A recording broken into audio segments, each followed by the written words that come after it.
अस्सलाम वालेकुम and welcome to the show. आप देख रहे हैं प्रोग्राम आपकी बात। कल आपको हमने जो मनाजिर दिखाए थे वो थे बदीन के। बदीन को सैलाब ने घेर लिया, कपास की तमाम फसल तबाह हो गई, गन्ना वहाँ पे भी लगा हुआ था तबाह हो गया। मिर्ज़ा फार्म से 500 मीटर अंदर था, लेकिन मिर्ज़ा फार्म्स की जानिब से ना कोई सवाल हुआ ना कोई जवाब हुआ। इमदाद बड़े बड़े वडेरों के कब्ज़े में चली गई, लोग बेयारो मददगार रोते रह गए। आज हमने रुख किया है टंडो मोहम्मद ख़ान का। ये वो जगह है कि जिसको पाकिस्तान की शुगर स्टेट कहा जाता था, क्योंकि सबसे ज़्यादा गन्ने की फसल यहाँ होती थी, शुगर मिल्स यहाँ पे थी और पूरे वतन में शुगर सप्लाई ही नहीं होती थी, बल्कि कुछ लोगों ने तो यहाँ से एक्सपोर्ट भी की। मगर अब हम देख सकते हैं, आप कैमरे की आंख से भी देख सकते हैं कि 10 तारीख को आने वाले सैलाब में और बारिशों में ये तमाम फसलें तबाह हो गई। पानी जो था वो घुटनों से ऊपर आ गया, लोग बेयारो मददगार हो गए, तमाम फसलें बह गईं, मिल्स भी खामोश हो गई, ना शुगर बन रही है, ना गन्ना उग रहा है, ना कपास मौजूद है। लोग जो इन फसलों के ऊपर हारी कहलाते हैं, मेहनतकश कहलाते हैं, अब फार्मर्स जो कहलाते हैं, उनके पास भी खाने के लिए कुछ नहीं। मकानात, उनकी झुग्गियाँ, उनकी झोंपड़ियाँ बह गईं। बहरहाल बहुत हुकूमत ने इसके अंदर कारनामा अंजाम दिया। वज़ीर आज़म साहब तशरीफ़ लाए, फहमीदा मिर्ज़ा साहिबा तशरीफ़ लाई और स्पेशली नवीद कमर साहब तशरीफ़ लाए, क्योंकि उनकी कॉन्स्टिट्यूंसी है, यहीं के वो वोट्स हैं जिससे नवीद कमर साहब जो हैं वो नेशनल असम्बली में आराम तो नहीं कह सकता मैं, नेशनल असम्बली के अंदर अपने फ़राइज़ अंजाम देते हैं। मगर उसके बाद जब वो यहाँ तशरीफ़ लाए, पूरा काफ़िला आया, उन्होंने पूरा सर्वे किया और एयरक्राफ्ट्स के अंदर भी घूमे और हेलीकॉप्टर्स के अंदर भी घूमे, फ़िज़ाई जायज़ा लिया। उसके बाद उतरे एक जगह पर, एक शुगर मिल के अंदर गए, वहाँ पे बेहतरीन उनके लिए कॉन्फ्रेंस सजाई गई थी। चंद उन्हीं की पार्टी के लोगों से उनकी मुलाकात हुई। बेचारे परेशान हाल पाकिस्तानी और इस जगह से ताल्लुक़ रखने वाले लोग, टंडो मोहम्मद ख़ान के रहने वाले बेयारो मददगार इंसान दरवाज़ा खटखटाते रह गए, लेकिन दरवाज़ा ना खुला। नतीजतन ये हुआ कि आंसू गैस चली, लाठियाँ चलीं, इमदाद तो उनको मिली नहीं, लेकिन आंसू गैस के चंद शेल ज़रूर मिले जो उन्होंने अपने पास यादगारी तौर पर महफूज कर लिए हैं। बहरहाल इन तमाम हालात का जायज़ा लेने के लिए आज प्रोग्राम आपकी बात से इर्तिज़ा आपसे मुखातिब है और आज ही हम ये प्रोग्राम आपके सामने नशर करेंगे। हमारे साथ मौजूद हैं इस वक्त इस रीजन के टंडो मोहम्मद ख़ान के DCO जनाब सैयद बरक़ात रिज़वी साहब। I welcome you on this show. और वो लोग यहाँ मौजूद हैं, ज़्यादातर लोगों की तादाद यहाँ पे जो है वो अहले हुनूद में से हैं, वो लोग के जिनको हम अक़लियत कहते हैं पाकिस्तान में। शायद इनका कहने का मकसद एक ये भी था, इस प्रोग्राम से कबल मेरी बात हुई कि हमको अक़लियत समझ के भी बाज़ औक़ात इमदाद रोक ली जाती है। अगर ऐसा हो रहा है तो इंसानियत के हवाले से, इंसानियत के नाते से बहुत बुरी बात है। हमारा वतन अज़ीज़ सब के लिए बराबरी की बुनियाद पर बनाया था क़ायद आज़म रहमतुल्लाह अलैह ने। डिस्कशन हो रहा है इस मौजू के ऊपर। सबसे पहले यहाँ के रहने वालों के तासुरात, उनकी बातें, उसके बाद बात करेंगे DCO साहब से भी मौजूद हैं हमारे साथ। जनाब, क्या क्या तकलीफ़ें हुई जब सैलाब आया, बारिशें आईं? जी, हर चीज़ की तकलीफ़ है हमारे को। तो बच्चे में आप देख रहे हैं, ये मुल्क जो है तो आपके सामने है, कितना पानी है, फसलें जो है जो तो सब पानी में गायब हो गए। कोई मसला है हमारे लिए, तो अभी देख रहे हैं आप, तो रहने क्या नाम है आपका? पदक कुमार। पदक कुमार, मुझे एक बात बताइए कि जब ये सैलाब नहीं आता था, जब बारिशें नहीं होती थीं, फसलें अच्छी उगती थीं, तो आपके पास अपने रहने की जगह थी, खाने पीने का अच्छा इंतज़ाम था? हाँ, रहने की जगह अच्छी तो नहीं थी, मगर अपने जो झूपड़े थे उसमें रहते थे। कुछ ज़िंदगी आराम से गुजरती थी, आराम थे। सुकून कुछ से गरीब गुजरती थी। कभी कभी तो गर्मी सर्मी होती है, गरीब आदमी है, कोई तो दूसरी को नौकरी आपकी बोकरी ज़ाती ज़मीन तो नहीं है ना? नहीं है, हम हारी खाते के आदमी हारी हैं। खाते हाँ। की इस ज़मीन के मालिक कौन हैं? हाजी उस्मान छीपो हैं। अच्छा। टंडे के रहने वाले हैं। उसकी ये ज़मीन है, उस जिस पे हम हारी हैं। वो अभी आप देख रहे हैं कि फसल जिन लोगों की ये ज़मीन है, जिनके लिए आप काम करते थे, जब ये सैलाब आया और बारिश आई तो उन्होंने आपकी कोई इमदाद की? इमदाद नहीं की, अभी तो आए नहीं। हमने जो उसको बोला भाई कि हमको कुछ आटा पानी दो। तकरीबन 22 दिन गुजर चुके हैं इस बात को। हाँ, 22 दिन गुजर चुके हैं कि वो नहीं आए। कुछ हमारे देखो कि ये हालत हो गया है, अब क्या करें। अच्छा, ये जो आपके पास टेंट लगा हुआ है, खेमे लगे हुए हैं, ये किसने दिए हैं आपको? एक काटनी के आदमी आए थे, बोलते कि ये मैडम क्या हैं जो ये उसने ये लगा दिए हैं। हम इधर 20 घर हैं तो 4 लगा के चले गए, दूसरे 20 घरानों के लिए 4 टेंट्स लगे हुए हैं यहाँ पे। हाँ। आप कुछ बात करना चाह रहे थे, क्या कह रहे हैं आप?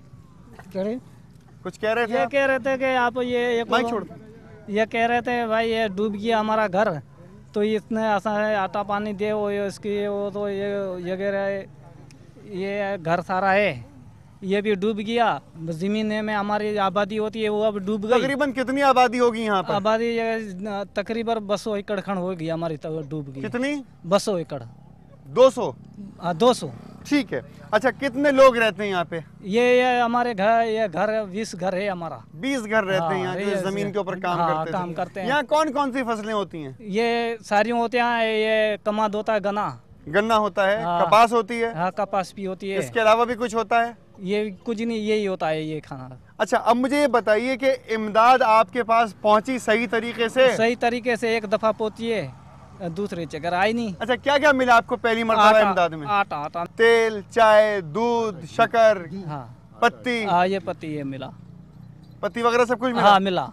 अच्छा, अब कितने दिन हो गए इस बात को? इस दिन 10 दिन हो गया। 10 दिन हो गए। हाँ। आपके पास अभी सामान बचा हाँ, हुआ है? नहीं कुछ भी नहीं है, कुछ भी नहीं है अभी, कुछ भी नहीं है? कुछ भी नहीं। आपने किसी का दरवाजा खटखटाया? आपने किसी से जाके इमदाद तलब की? मांगा कुछ आपने किसी मैंने से? किसी भी ने मांगा, हमारे कोई देता नहीं है। ये जाता है देखता है रोड वाले, ये देख रहा है ये मिला नवीद कुछ कमर साहब जो यहाँ के सबसे बड़े हैं, जिनका ये इलाका है, जिनको आपके वोटों ने एक बहुत बड़ा एमएनए बनाया है, वो आपके पास आए? कभी नहीं आया है। कभी देखा है उनको नहीं, आपने? हम देखा भी नहीं, कभी आया भी देखा नहीं, नहीं आपने उनको? देखभाली भी नहीं कही ऐसा। आप जानते हो नवीद कमर को? नहीं नहीं जानते? आप नवीद कमर को जानते हैं? जी नहीं, मैं नहीं जानता हूँ। नवीद कमर साहब बहुत बड़े एमएनए हैं, मेंबर है नेशनल असेंबली। जानते हैं मैंने है कि उसके तस्वीर में हमने देखी है, बाकी हमारे पास नहीं आया। जब से ये बरसात शुरुआत हुई है हमारे पास कभी नहीं आया। अच्छा, आपकी किसी ने मदद की यहाँ पे आके? आप कुछ कहना चाहते हैं? नहीं है सर, अभी कोई नहीं आया, अभी तो कोई नहीं आया यहाँ। ये माएँ बहनें इस पूरे पाकिस्तान की माएँ बहनें हैं, ठीक है ना? ठीक है। सही है ना? ये बात मानते हो आप? हाँ। तो ये मुझे बताओ, जो लोग इस वक्त खुश हैं, ईद का तीसरा दिन है, इस पाकिस्तान के अंदर ईद मनाई जा रही है, मलाई जा रही है, उसका तीसरा दिन है आज। तुम आए हो, पहले से तो कोई भी नहीं आया था इधर। जो हमारे को तो नहीं किसी ने राशन दिया, जो 1 हफ्ता हो गया उसी में राशन जो मिला था वो भी अभी ख़त्म होने वाला है। अभी बच्चे ऐसे भूखे मर रहे हैं, को प्यास से मर रहे हैं। पानी भी जो इधर नहीं मिल रहा है, पानी बहुत दूर से हम ये लेने। 4 टेंट यहाँ पे लगे हुए हैं, हाँ, ये 4 4 टेंट, खेमे लगे हाँ, हुए हैं, 4 इसके टेंट। अलावा भी कोई खेमे लगे हैं या नहीं लगे? इधर नहीं लगे हुए हैं, इसके अलावा नहीं है? नहीं लगे हुए हैं। अभी हमारे बच्चों को बहुत पानी का तो बहुत माने तंगी हो रही है यहाँ पे। पानी की हाँ प्रॉब्लम है। हाँ, पानी की बहुत परेशानी हो रही। क्यों हमारा नवीद कमर साहब जो हैं वो पानी के वजीर हैं, आपको पता पानी है? के तो बिल्कुल वजीर हैं, हम उसको जानते तो नहीं है पर अभी सुना है कि वजीर हैं पानी के। सुना है, यहाँ पर रहने वाले लोगों ने सुना है कि जनाब नवीद कमर साहब पानी के वजीर भी हैं। डीसीओ साहब, आपके सामने गुफ्तगू हो रही है, आप हमारे साथ मौजूद हैं। ये तमाम लोग इसी कॉन्स्टिट्यूंसी के रहने वाले हैं जहाँ पर आप डीसीओ हैं। क्या हो रहा है इनके साथ आखिर? इन्होंने खुद एडमिट किया कि इन्हें राशन मिला है, घी मिला है, आटा मिला है, चावल मिले हैं। यकीनन वो 15 दिन का पैकेट था। वो पीडीएमए ने वो पैकेट बनाया था 45 kg का, जो एक फैमिली के 1 महीने के लिए वो क्लेम करते थे। हमने उन्हें 15 दिन पे हमने कहा कि 15 दिन बाद हम इन्हें दूसरे पैकेट्स भेजेंगे। और जो ये खेमे हैं, ये जो डोनर एजेंसी है, ये जो वेलफेयर ऑर्गेनाइजेशन है, ये हमारी परमिशन से आई हुई है, हमें हेल्प करने के लिए आई है, हमारी मदद के लिए आई है, जो ये खेमे डिस्ट्रीब्यूट कर रही है। उसके अलावा मैं अर्ज़ करूं कि वो जो लास्ट ईयर का फ्लड था, ये रेन फ्लड है। इसकी थ्रेट डिफरेंट है, इसका स्कोप डिफरेंट है, इसके नुकसानात डिफरेंट हैं। और मैं अर्ज़ करता चलूँ कि आपके इस चैनल के से फ़ायदा उठाते हुए कि वेरी फर्स्ट डे जब 10 तारीख को इस महीने में बारिश हुई, तो पहली रात में जो बारिश हुई है वो हमारे पास 200 मिलीमीटर बारिश थी। ठीक है। 200 मिलीमीटर बारिश ने पूरे डिस्ट्रिक्ट के सिस्टम को डिस्टर्ब कर दिया विद इन नो टाइम। अगर हमारे पास 200 मिलीमीटर की बारिश होने वाली थी तो हमारे पास कोई मैट रिपोर्ट नहीं थी? बारिश की मैट रिपोर्ट डेफिनेटली होती है। मैट रिपोर्ट अभी भी है। नहीं आई थी। मैट रिपोर्ट में मिलीमीटर नहीं बताते हैं कि बारिश कितनी होगी, वो कहते हैं बारिश होगी, हैवी रेन होगी या बहुत ज्यादा हैवी रेन होगी। रेन के लिए बताया था? हैवी रेन की बात थी, हैवी रेन की बात पहले दिन से चल रही है। हमने प्रिकॉशंस लिए थे उसके हमने 100% प्रिकॉशंस लिए थे। आप मुझे एक बात बताएं, मैं और आप अगर इस फ्लड के विक्टिम होते तो क्या आप बाकी 4 खानदानों से अपनी फैमिली शेयर कर लेते एक टेंट के अंदर?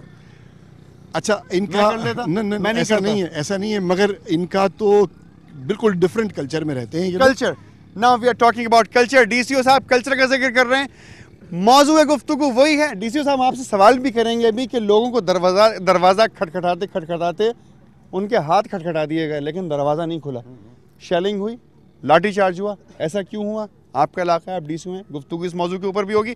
एक छोटा सा ब्रेक ले रहे हैं, आपके साथ मौजूद हैं टंडो मोहम्मद खान में।